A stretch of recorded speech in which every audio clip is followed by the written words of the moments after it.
Happy May, everyone. I'm Bandish, founder of The Curious Mindset. If you're joining us for the first time or you're a familiar face, thank you all for being here. Now, as responsibilities grow, technology leaders are expected to move faster, make decisions with less information, and carry more weight, often without the time to think things through. Many leaders end up stuck in reactive mode, firefighting, buried in strategy decks, chasing delivery, and figuring it out alone. Somewhere in all of that noise, the space to grow just disappears. Here we say, no one leads alone. That's why the Curious Mindset exists, a space for technology leaders to step away from the inbox and meetings, to have honest conversations with peers, coaches, and leadership experts. There are no membership fees, just human connection and perspectives that only come from people in the room. For those joining us for the first time, a bit of context. 6 years ago, I made a deliberate choice with my business 64 Tech, which is a technology company working across hardware, cloud, and IT services. Now, while most technology suppliers invest in sales and marketing, I chose to build something very different. This exclusive community is what we built instead of a marketing campaign, a sales team, or even a podcast. 64 Tech's mantra is Together We Grow. If you'd like to explore what 64 Tech can do for your business or hear more about how this community came to be, I'd love to meet for a virtual coffee. You can book a time with me using the link below. We also have our community on WhatsApp where the conversation continues between sessions. Now, over to our host and leadership expert, Andy McMenemy, our co-host and technology leader, Steve Maxwell, and our very special guest for this session, Mich Bondesio, author and creator of Creating Cadence. Thank you. Manish, thank you so much. And, as I always say, it's only due to your generosity and your vision and leadership foresight that this community exists. So thank you for continuing to support us and for making opportunities like this to have a fantastic speaker with us today available to everybody to help them on their leadership journey. As you say, nobody leads alone. It's my great pleasure today to introduce Mich Bondesio, and we're going to be talking about isolation to integration. So who is Mich? Mich is an organizational consultant. She's a writer and a speaker. She's the founder of Creating Cadence, the author of The Cadence Effect, and the host of the Creating Cadence podcast. Her work focuses on the interrelationship between creativity, productivity, technology, well-being, and the future of work. She helps purpose-led leaders, creative thinkers, and high-impact teams to activate potential, manage organizational risk, and build resilient, sustainable work cultures and communities through the implementation of smarter, regenerative work practices. And in this session today, we're going to be talking about the hero's silo. It's my great pleasure to introduce to the Curious Mindset, Mich Bondesio. Hi, Mich. Hi, Andy. Thank you so much for inviting me on. My pleasure. So looking forward to today's session, having read the notes and had a little bit of a chat. I'm absolutely in love with the subject you're going to cover, and I know the audience will absolutely soak it up. So take us into the hero silo, Mich. Yeah, so the hero silo is something that forms when a leader becomes both indispensable but also isolated at the same time. As we grow in our leadership, we become highly visible. We'll have those 1,000 contacts on LinkedIn. We become highly relied upon within our organization. We try to cover as much surface area as possible in terms of touch points, and we become deeply embedded in everything. But what happens ultimately is that we take it all on, but we don't have a supported space where we can be honest, vulnerable, or uncertain. And it starts with good intentions very often. We want to protect the team, we're trying to keep things moving, we're stepping in where things are needed, but then it becomes embedded as part of our identity. And that's where the problem lies, is that indispensable but isolated, we start over-functioning as part of it, and that can have detrimental health and well-being consequences. It also affects our decision-making and cognitive capacity because we are overworked. And it also erodes our ability and opportunities for connection because people feel that they can't offer help because we have it all, we know it all, and we don't want to show our vulnerability because we feel that that might reflect poorly on our competency. So that's what I mean by we're the hero, but we're siloed at the same time. And I guess with digital connectivity, there is, again, a different variation between having a one-to-one chat over a cup of coffee at the coffee machine, right? And I guess everything that you're talking about here, Mich, is part of what you've labeled as the paradox of leadership. I suppose, we recognize that we've had many communications across the community in previous sessions where these themes come up time and time again. So every new insight helps us to build a better picture of ourselves. Absolutely. And with the paradox of leadership, we've got this visibility, but at the same time, how deeply do people actually know us? There's this concept called weaker ties versus stronger ties. It came out of research that was done in the 80s. I forget the name of the researcher. But as we become more visible, and I'm talking about those 1,000 contacts on LinkedIn and so on, those are all very shallow connections. They take our energy, but they don't necessarily help us fill our cup. And when we're doing that, when we know all the people at the networking events, when we know all the people in our meetings and so on, but we don't know them deeply. So, how often do you see someone, you go, oh, great to see you again. How are you going? Yeah, we should connect. Yeah. Nothing else happens. But we don't have enough of those real connections. So we have loads of contacts, but we don't have enough confidants. And there's a difference there. And building those deep, trusted relationships is where we're able to be vulnerable. So even if we feel we can't be vulnerable or share within our organization, that's where the importance of things like peer group communities such as this are helpful, because they create that safe space for people to be able to offload a little bit.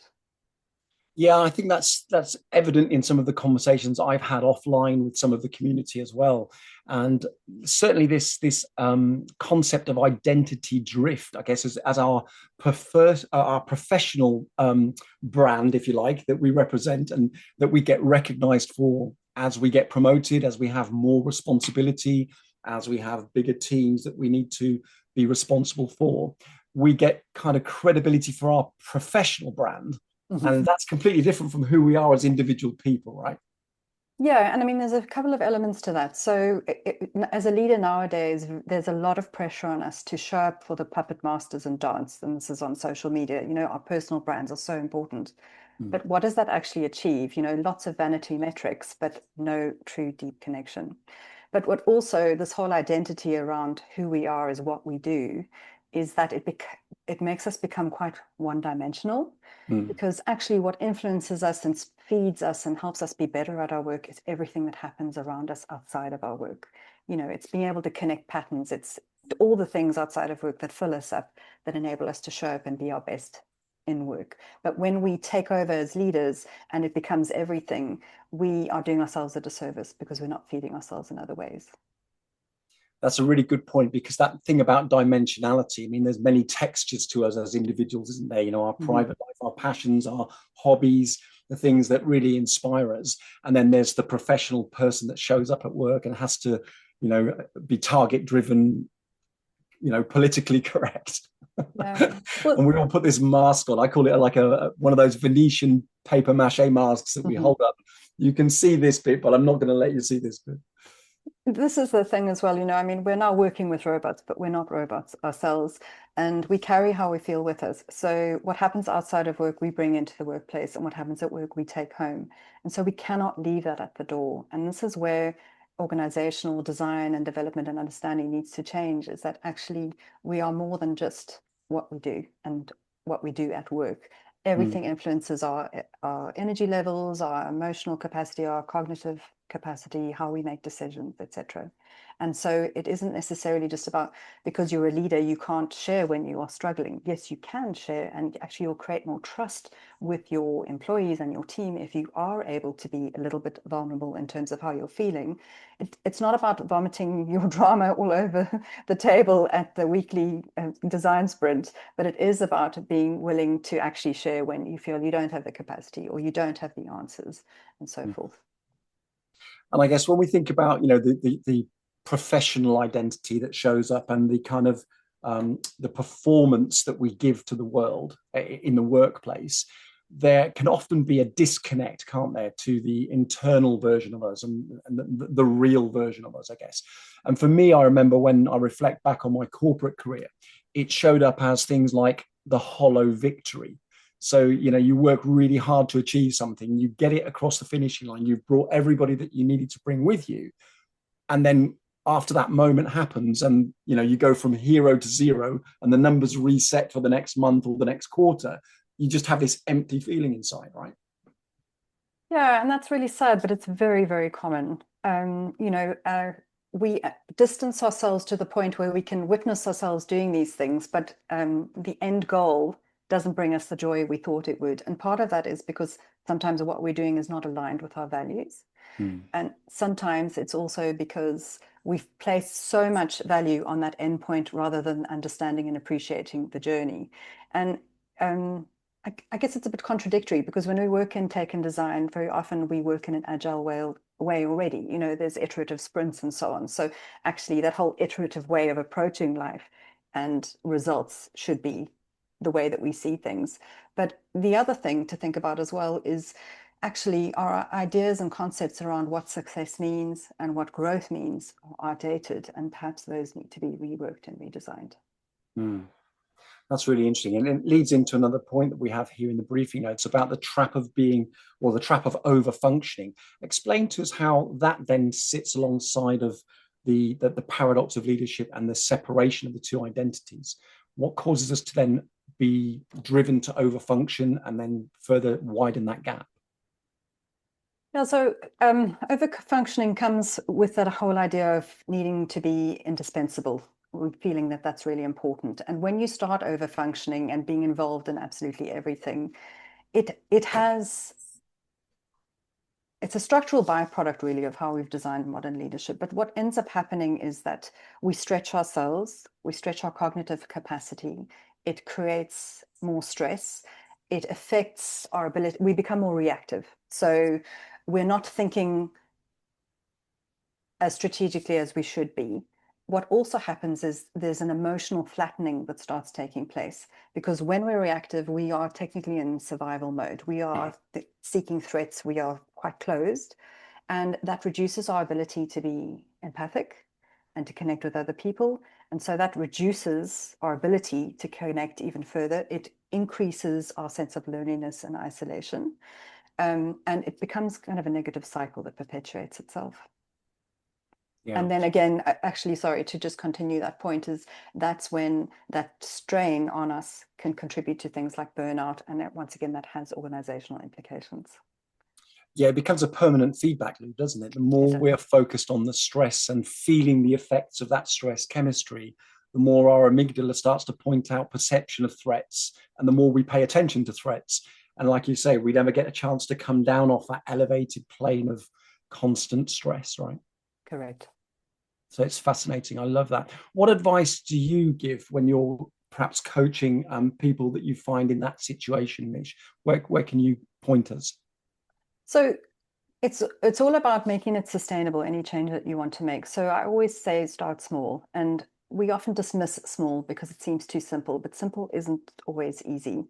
But it's the way to start, and it's the way to make it more sustainable. And there's some really simple steps that you can take.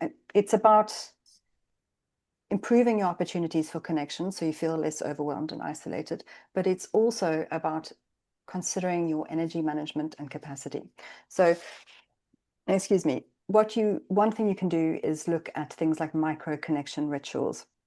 And this is about building relationships in a way that's more manageable. And it's about not being transactional, not being performative in the way that you're approaching people. This might be once a week, you schedule 15 minutes to just reach out to some people in your community who you feel are important and you'd like to get to know better. And that might be just checking in. I know you mentioned that your wife was having an operation. Hope everything went okay. How was your daughter's first day at school? Oh, by the way, I read this podcast, or I heard this podcast, or I read this article, and I thought of you. I thought you might find it helpful. Here you go. You're not expecting anything in return. You're just being helpful. You're being of service. That creates connection. That means that people start trusting you and are more willing to reach out to you as well in return. The second thing to look at is what I call the subtraction strategy.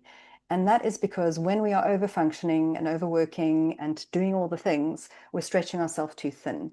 Our surface area is too wide. So do you have to be on all the platforms? Do you have to be on Slack all the time? Do you have to be in every meeting? What can you reduce so that you can create the space for regeneration energy recovery, for deeper thinking, so that you can work better and so that you've got the time to cultivate those deeper relationships.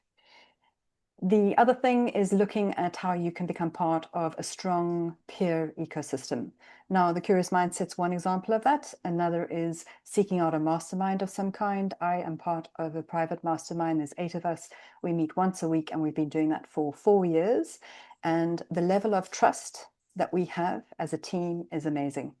We are there for each other, not just on a work perspective, but on every perspective. We know how each other's businesses operate, and we trust enough to be able to share any challenges that we're experiencing.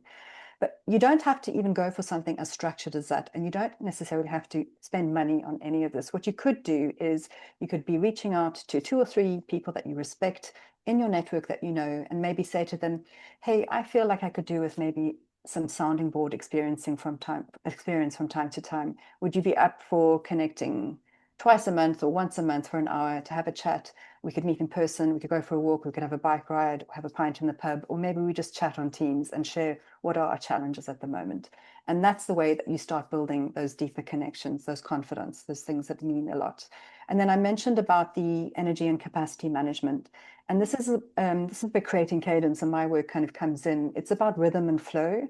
Very often when we're working, it's intensive all the time. It's firefighting all the time, as you mentioned at the beginning, and there's little time for recouping our energy, for space to think clearly about what next steps are. And so it's how do we build that into our actual workflow design, not just as leaders, but for our teams as well.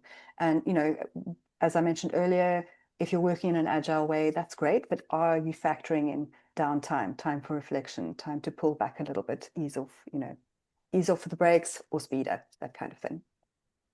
You're weaving some wonderful threads, Mich, in my mind as I listen to you sort of sharing those insights. Because if you think, 40,000 years ago, we were nomadic tribes migrating out of Africa, and we, as humans, we are social animals, right? And now it's almost like, in some senses, we're digital nomads, migrating through a landscape of work which is isolating. As you quite rightly say, we can find ourselves in isolation, and we really need to be that connected tribe, that connected social animal. And so I wonder, when we do work remotely, because many of our community do, how can you develop, and you gave us a wonderful example with your mastermind group, how can we develop a remote cadence that still enables us to have, continuity of relationships outside of the work structure with perhaps those that we're responsible for at a distance? Yeah, so I know it becomes hard when you're working remote with tech teams, especially if it's across time zones as well. And so that's where, flexibility is important for people in terms of intentional productivity. The way that we work has had to change to fit around our lifestyles a lot more since the pandemic. And I think that that's a good thing. But in terms of creating team cohesion and connection, it's important to have those central spaces where you can all meet and connect as well. And, that's also not about forcing people to do something. It's about having opportunities for those kind of water cooler moments to happen. And so maybe there is a weekly meeting at a central time. Maybe there's, if you are, what's happening quite a lot with tech teams is that they're bringing people who live in a similar region. They're maybe coming together in a central hub to work together one day a week. So even though they work remotely and their team is dispersed all over the place, some of them actually get to connect together in an in-person environment, maybe in a co-working space. Personally, that's how I work once or twice a week, and I find it really helpful. And the other thing is to also invite the team to co-create in some way. Leadership isn't just about top down.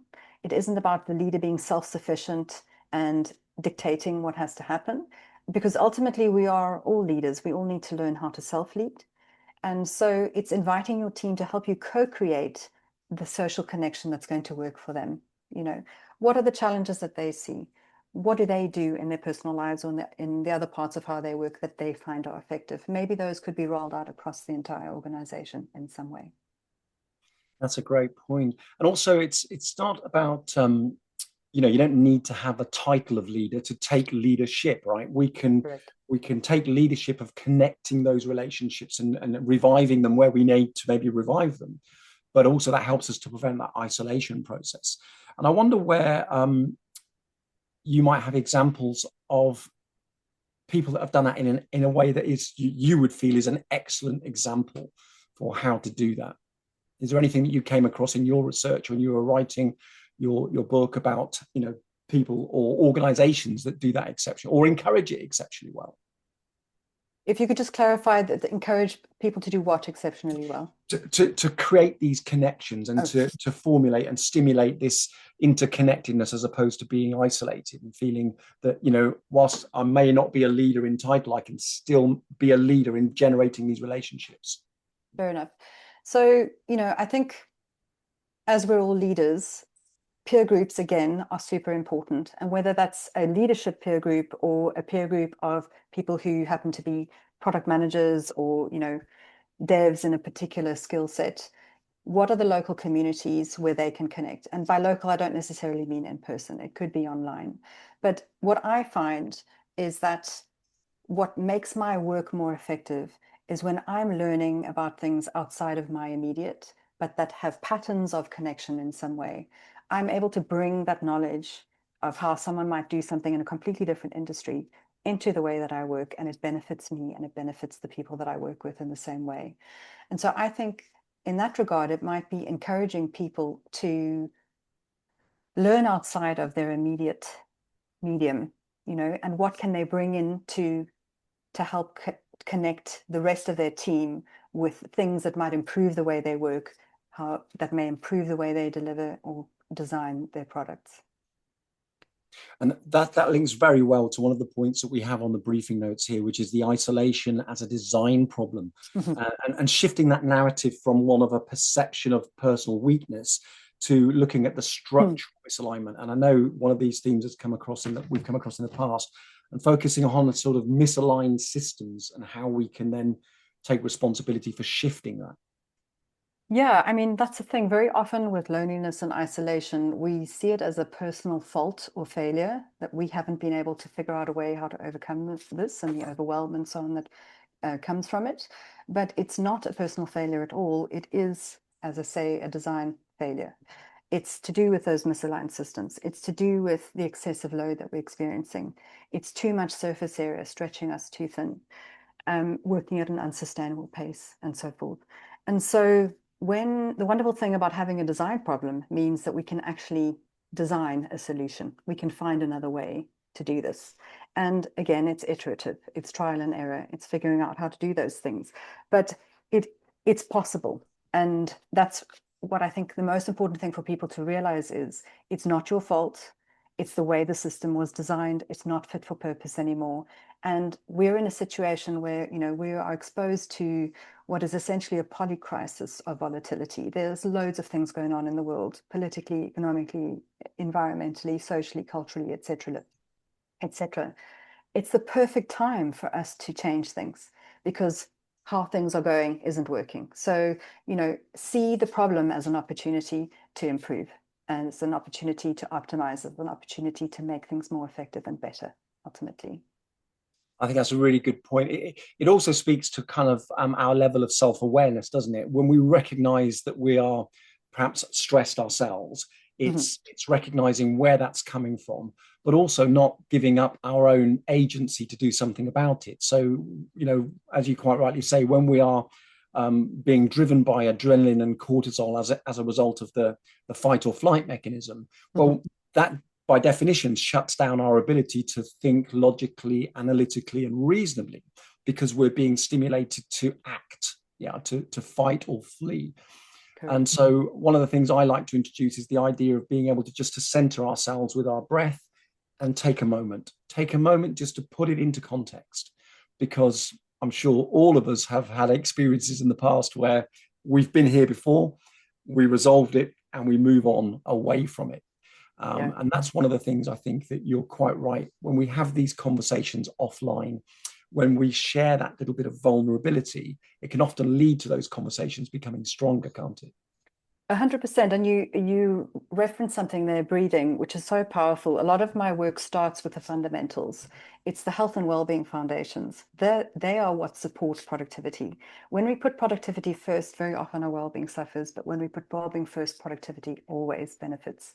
And things like breathing are really helpful. And in a work context, it could be 1 minute at the start of a meeting where everybody breathes together just to get them out of their heads and into the room.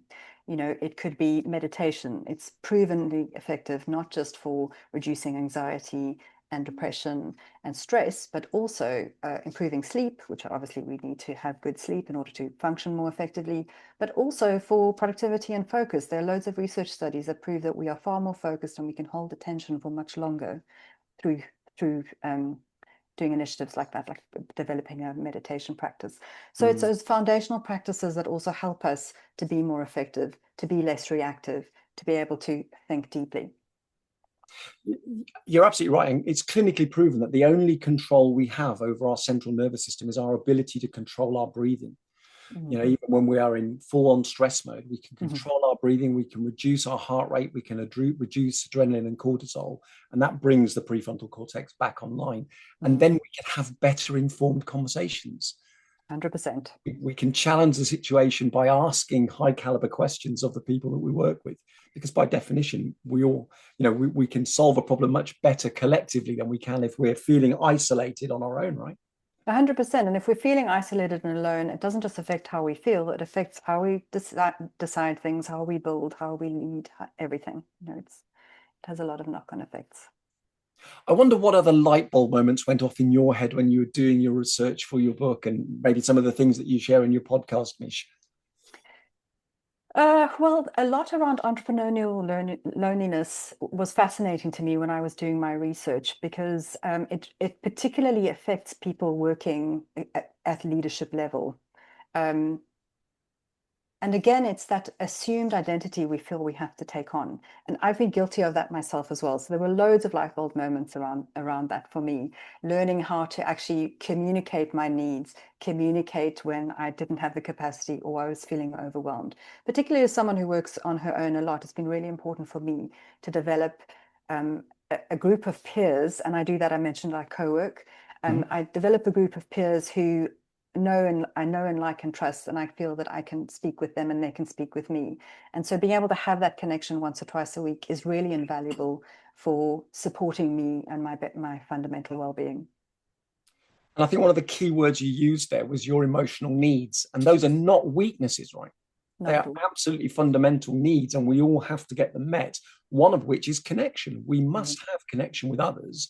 And also, I think, which is lovely, again, you referenced it there, is that connection is non-judgmental. Whether we're having a great time or we're having a really tough time, is that when we share that vulnerability, is that we're not judged for it, we're not criticized, we're not condemned, we're not complained about. It gives us that psychological safety of, I have a relationship I can trust. And you use the word, trusted relationships, which I think is something that we could all learn more about for sure. Agree. And what you're mentioning about trust there, it's really important in terms of that dynamic of being a leader with teams, is that when you aren't willing to share, it reduces the level of trust that people have in you, because there's less transparency and they feel that, they can't necessarily come to you with any challenges or problems that they have.